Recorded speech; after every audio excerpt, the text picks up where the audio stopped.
Very hot news. 23 hours ago lang to magre-resign na daw si Claire Castro at nag-courtesy resignation daw si Claire Castro. Tapos itong pinaka-bomb expose. After nun, nagsalita na si Saldico. Ito yung message niya. Nag-deliver papunta sa bahay nila Pangulong Bongbong Marcos at Speaker Martin Romualdez. Mag-insert or magpasok ng 100 billion worth of projects sa BICAM. Sana po ay hindi nila ako mapatay bago ko mailabas ang lahat. Ginawa ko lang ang utos sa akin, pero ngayon, handa na akong harapin ang lahat. Ginagamit ng administrasyon ang buong resources ng bansa para tumahimik ako. That he will shoot me if I will talk. Gagamitin ako bilang panakipbutas sa kanilang kampanya laban sa korupsyon. Hindi na ako mananahimik, ilalabas ko ang lahat ng katotohanan. May resibo, may ebidensya, at may pangalan. Para sa bawat Pilipino, alam ko na buo ang galit ninyo sa akin ngayon. Nauunawaan ko rin kung bakit. Lalo na at malaki ang halagang nakataya. Pero bago kayo humusga, hayaan ninyong ipaliwanag ko ang buong katotohanan. Matagal akong hindi nagsalita dahil may direktang utos sa akin. Huwag nang bumalik ng Pilipinas at manahimik na lamang.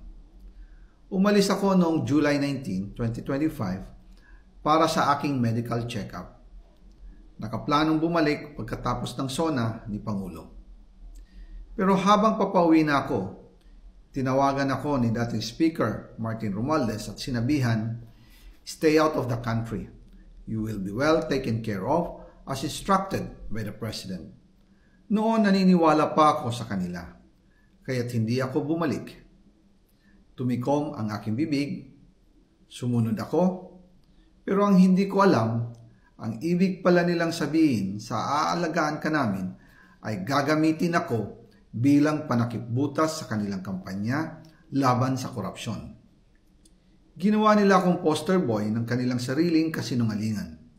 Ngayon, hindi na ako mananahimik, ilalabas ko ang lahat ng katotohanan. May resibo, may ebidensya, at may pangalan. Nagsimula ito nung tumawag si Sekmina Pangandaman sa akin nung nag-umpisa ang BICAM process last year, 2024. Ang sabi niya, katatapos lang ng meeting nila ni Pangulo at may instructions na mag-insert or magpasok ng 100 billion worth of projects sa BICAM. At sinabi pa ni Sekmina, you can confirm with Yusek Adrian Bersamin dahil magkasama sila sa meeting ni Pangulong BBM noong araw na yon. Tinawagan ko po agad si Yusek Adrian Bersamin at tinanong ko kung may instruction nga ba ang Pangulo na magpasok ng 100 billion during their meeting. Ang sabi niya ay totoo nga po. Right after our conversation, tinawagan ko po si dating Speaker Martin Romualdez at nireport ko ang instructions ng Presidente to insert the 100 billion projects.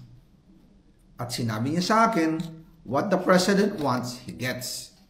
After ng ilang araw, nag-set po ng meeting si Sekmina Pangandaman at Yusek Adrian Bersamin sa amin ni dating Speaker Martin Romualdez sa Aguado Building in front of Gate 4 ng Malacanang at nandun din po si Yusek Jojo Cadiz. During the meeting, binigay po ni Yusek Adrian Bersamin ang listahan na worth 100 billion. Tinanong ko po si Yusek Adrian kung saan galing ang listahan. Ang sagot niya, galing kay PBBM mismo at binigay niya ito mula sa brown leather bag. Nung sinabi po ni Yusek Adrian Bersamin, yung brown leather bag, naalala ko noong nasa Singapore kami right after the elections of May 2022 sa Hilton Hotel, kami ni dating Speaker Martin and PBBM habang pauwi at pabalik ng Pilipinas, hinabol ng PSG ang brown leather bag at ang sabi ni PBBM, maiwan na lahat, wag lang ang brown leather bag. Kaya naniwala ako na utos talaga ito ng Pangulo. Pagkatapos ng ilang araw, I informed sina dating Speaker Martin Romualdez, Sekmina Pangandaman, Yusek Adrian Bersamin, and Yusek Jojo Cadiz na kung pwede 50 billion lang ang ipasok sa program funds dahil sobra ang DPWH funds versus sa DepEd. In practice, hindi pwede na mas malaki ang budget ng DPWH kaysa edukasyon. And yung balance na 50 billion, ilagay na lang sa unprogram funds for the 2025 budget. Dahil Office of the President din ang nagre-release ng lahat ng unprogram funds. Pagkatapos ng isang araw, tinawagan ako ni Sec Mina at sinabi ang mensahe ng Pangulo. Ipasok ninyo yan dahil pinangako na sa akin ni Speaker Martinian at hindi na pwedeng baguhin. Kumbaga, ang utos ng hari hindi pwedeng mabali. Again, I informed the Speaker and asked clearance about the instructions ng Pangulo. At ang sabi niya, wala tayong magagawa. Kaya po nagtataka ako kung bakit sinasabi ni Pangulo na hindi niya makilala ang budget, samantalang lahat na binawas at dinagdag sa mga ahensya ng gobyerno ay humihingi ng approval sa kanya si Sec Mina Pangandaman. Grabe to mga normal. AI ba talaga to o totoo? Kasi kung isusiriin mo, Facebook page mismo ni Saldico ang ginamit niya. Kaya na balang humusga, grabe talaga tong pasabog ni Saldico, promise.